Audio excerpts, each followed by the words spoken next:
Jackie's here, changing life loving you. Yeah, that's the groove, life loving you. Feel the truth, move, life loving you. It's all we do, come on through, it's just for you. So, sex. It just brings to mind so many different emotions and feelings. I think that people today are more open to talk about sex than they were when I was coming up. Sex was definitely taboo, was something that you don't talk about, in decent places.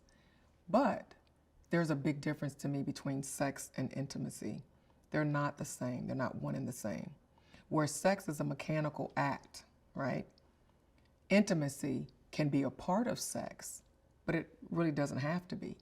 Sex is more about the physical, whereas intimacy, while it can include the physical, is more about the emotional and the psychological connection with another person at a very deep level. So even couples can have sex or they can make love, And so to me, intimacy was something that I definitely wanted in my relationship. It needed to mean something and not just be limited to a mechanical act. Sex is just so important in any marriage. I think it is so important. And what I realize is that just like the phrase making love, it's like a battery, You make more love every time that you come together. That coupling together creates something that the couple needs. It's almost like that energy to run another day or to go throughout the week. So I think it's very, very important. But I think it has its place. So I don't think it should be the first thing that you know about a person. I think that when you bring sex into the marriage, though, and you couple it with intimacy, it creates the ability for the couple to evolve together and for the love to blossom from where it is today into its next phase or its next level of its glory. I know when I was first married, I was taught, you're this good girl. And I really thought that I was banging. I thought I was really kind of open and creative, inventive sexually. But I really realized that one of the things I didn't like to do was to initiate. Somehow in the way that I was raised, I felt like, it was the man's place. Just like the man takes the garbage out, I felt like it was the man that primarily initiated sexual encounters. So being married to my husband, I realized that, okay, so that's really not true. And I had to really kind of acclimate to playing both roles, the little damsel and then the one that's the tigress that needs to initiate. But I found that that didn't just come naturally to me. I really had to kind of walk through it and figure out why I didn't feel comfortable doing it. And it was that I had to step out of the garment of tradition and the garment of, the 80s that I think that I was raised in. And so that was an interesting point of discovery for me. I think that we all have to recognize that gender does play a role in sexuality, in sex, and in intimacy. I think that there are behaviors that we're most comfortable with because it's what we hear as being normal and acceptable. And so gender does play a role. We believe that, or I did believe, that men were to be the aggressors and that men would usually want sex more than you. And that's really not true. Hopefully, you want to be matched well with someone where your sexual drive and theirs is most compatible. But that's just not always the case.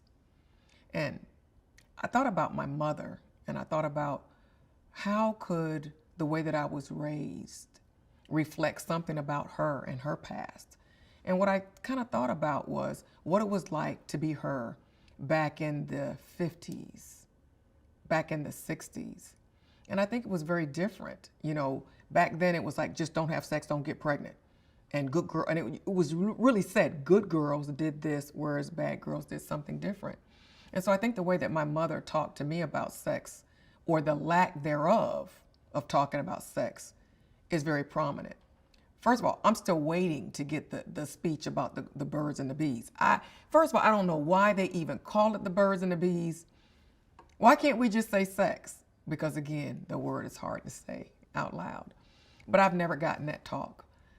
My mother never told me anything really about sexual encounters. When I was engaged, when I got married, nothing. I think I was left to figure it out for myself. You know, I have a lot of clients that are dealing with their own conflicts in their relationship. And what I've noticed of late is I started getting so many younger clients. We could be talking about issues with their communication or issues with their parenting, infidelity. It would always eventually start to center around sex and sexual issues. And I don't know, I've never seen so many young people have sexual dysfunction, if it's ED or low libido, low T, or women that feel that they're frigid or unable to reach, an orgasm. And so, I used to try to refer people. And then I started doing my homework and I'm realizing that a lot of these sex therapists weren't really that helpful. They weren't saying anything beyond what I would tell a couple. So I've had couples talk about using sex toys, and you might not like my position on it. My position is really unusual in that I don't really see the point of using sex toys early on if you say that you're trying to spice it up. Now think about it. Don't get mad, but I've been married for 31 years. If you're only 5 years in and you need to spice it up already, how are you ever going to go the distance? We only have, you have access point A, access point B, and maybe access point C. And there's only, you have some sex toys, but you really don't have that many different combinations on what you can do with them. So I feel like people are not getting really attached to one another, and they're not digging down to this level of intimacy that creates something new. I think that people use sex toys because they're looking for like this next great thing, this great pleasure plus. And I think that it's the wrong target because you can't always have the same payoff that you always had, because we know chemically that the brain is changing.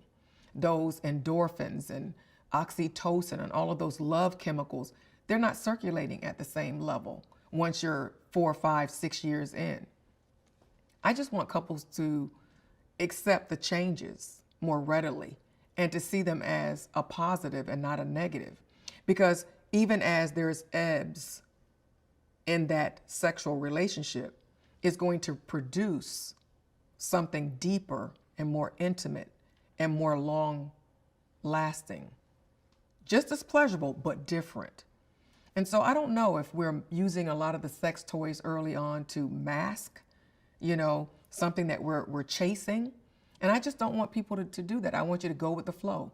Let your sex life evolve and look at it through a different lens of what is it that this season of my marriage is bringing to me that I didn't have versus what I'm losing. And I'm just thinking, if you're bored 5 years in, there's no way you're going to make it to 31 years. I mean, you would have divorced, been off and on to the next person. So I say, use sex toys to spice things up and to keep things lively, but don't introduce them too early on. Keeping your sex life spicy can mean so many different things. Most of all, I think it means that you don't start to lose spontaneity.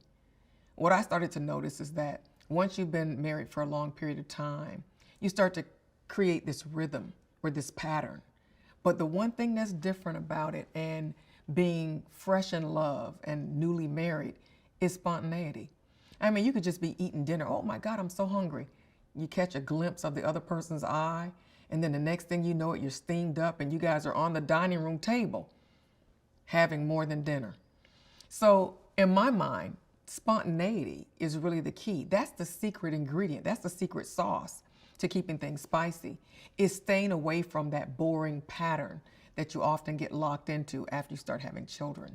Listen, when you have kids, I remember my husband and I, we'd be just trying to figure out how we could get it in because, you're trying to get the kids on the schedule so that they go to bed on time so you can have that time to be alone together. But, when there's a will, there's a way.